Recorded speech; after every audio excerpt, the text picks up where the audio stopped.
வணக்கம். போலி காஞ்சிபுரம் பட்டு விற்பனை செய்யும் கடைகள் மீது நடவடிக்கை எடுக்க வேண்டும்.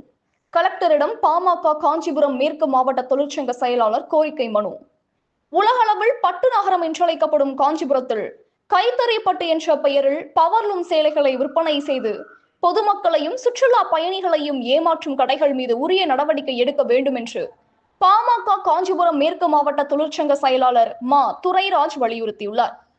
இது தொடர்பாக மக்கள் குறை தீர்வு நாள் கூட்டத்தில் காஞ்சிபுரம் மாவட்ட ஆட்சியர் ஸ்னேகாவிடம் அவர் அளித்துள்ள மனுவில் கூறியிருப்பதாவது: நெசவுக்கு பெயர் பெற்ற காஞ்சிபுரத்தில் போலியான விளம்பரங்கள் மூலம் பவர்லூமில் நெய்யப்பட்ட சேலைகளை காஞ்சிபுரம் கைத்தறிப்பட்டு என்று கூறி விற்பனை செய்து வருகிறார்கள்.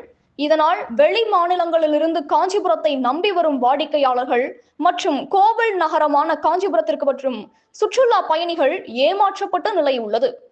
காஞ்சிபுரத்தில் உள்ள சில பெரிய பட்டு விற்பனை கடைகள் உட்பட சுமார் 30க்கும் மேற்பட்ட கடைகளில் இதுபோன்ற முறைகேடுகள் நடைபெறுவதாகவும் அந்த கடைகளில் அதிகாரிகளின் ஆய்வுகள் முறையாக நடைபெறவில்லை என்றும் மனுவில் குற்றம் சாட்டப்பட்டுள்ளது. இதனால் உண்மையான கைத்தறி நெசவாளர்களின் வாழ்வாதாரம் கடுமையாக பாதிக்கப்பட்டு கைத்தறி தொழில் அழியும் நிலைக்கு தள்ளப்பட்டுள்ளது. எனவே காஞ்சிபுரத்தில் உள்ள பட்டு விற்பனை கடைகளில் அதிகாரிகள் முறையான ஆய்வு மேற்கொண்டு கைத்தறி பட்டு என்ற பெயரில் போலி சேலைகளை விற்பனை செய்வதை தடுக்க வேண்டும்.